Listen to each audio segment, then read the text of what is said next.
Der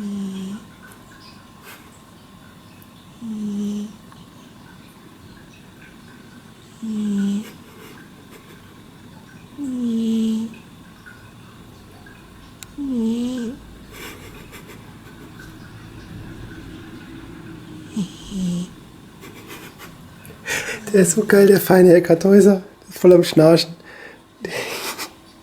Der träumt bestimmt vom Fressen.